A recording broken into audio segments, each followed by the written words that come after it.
محدث اعظم پاکستان مولانا سردار احمد صاحب رحمت اللہ علیہ کے پاس ایک بوڑھی اماں اپنا بیٹا چھوڑ گئی. تو حضرت صاحب نے کوئی 2 4 5 مہینے رکھا. تو بعد میں اس کی اماں کو بلا کے کہا کہ تو بیوہ ہے، بیٹا تیرا یتیم ہے، میں نہیں چاہتا کہ اس کا وقت ضائع ہو. یہ پڑھنے والا کوئی نہیں، سارے نہیں بھائی پڑھنے والے ہوتے. اب یہاں علماء بیٹھے ہیں، میں بے ادب بھی نہ ہو جاؤں.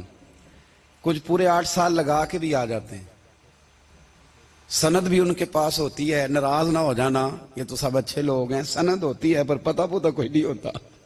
یہ اعلیٰ حضرت نے لکھی ہے بات. سند ہوتی ہے، پوری ڈگری ہوتی ہے، اس پہ کئی لوگوں کے سائن بھی ہوتے. تو بہت سارے طالب علم ایسے ہوتے ہیں جو مدارس میں کہتے ہیں میں فاضل فلاں ہوں، لیکن کوئی شے پاس. تو مولانا سردار احمد صاحب محدث اعظم پاکستان رحمت اللہ علیہ اس بوڑھی کو کہنے لگے تیرا بیٹا کون دینا ہے، پڑھنا پڑھانا اس نے کچھ بھی نہیں. تو یتیم بچہ ہے، کل کو تو کہے گی کہ میرے بیٹے نے وقت ضائع کیا تو واپس لے جا. بوڑھی اماں رونے لگ گئی، کہنے لگی میں پڑھانے تو نہیں لائی تھی، میں تو آپ کو رب کا ولی سمجھتی ہوں، میں تو نوکری کرانے لائی تھی. نوکری. حضرت انس بن مالک کہتے ہیں میری اماں بھی حضور کی بارگاہ میں دے گئی تھی. حضور کی بارگاہ میں یہ نہیں کہا تھا کہ یا رسول اللہ پڑھا دیں، ہاں میں ذمہ داری سے بات کر رہا ہوں.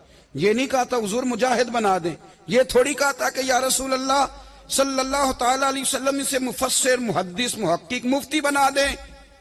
حضرت انس کی اماں کہہ گئی تھی سونیا جب تک یہ رہے گا نا آپ کی نوکری کرے گا، یہ گھر کے کام کاج کرے گا، ڈیوٹی کرے گا.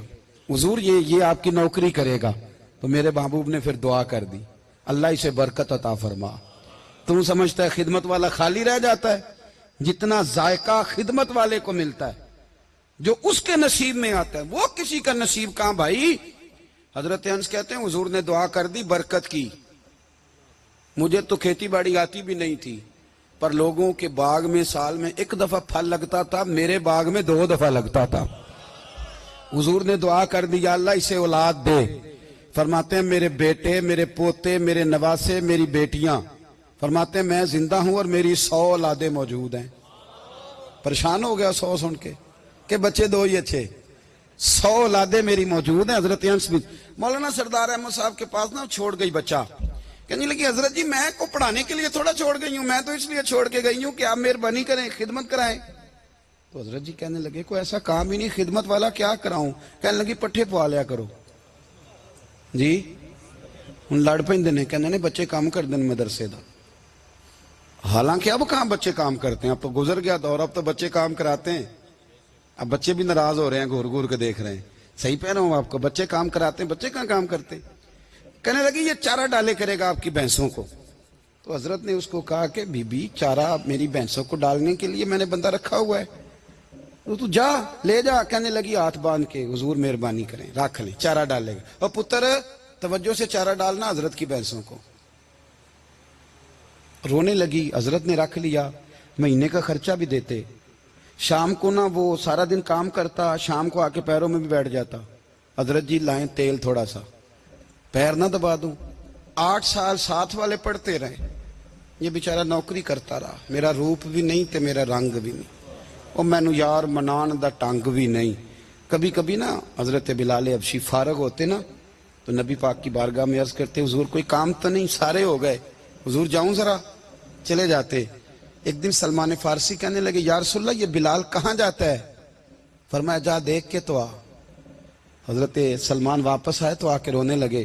کہنے لگے سونیا جب یہاں سے جاتا ہے نا تو جا کے سیدہ فاطمہ کی چکی پیسنی شروع کر دیتا، بی بی صاحبہ کے کام کرنے لگتا ہے. گھر میں جا کے اسنین کی ڈیوٹی کرتا ہے، وہاں بھی کام یہاں بھی کام.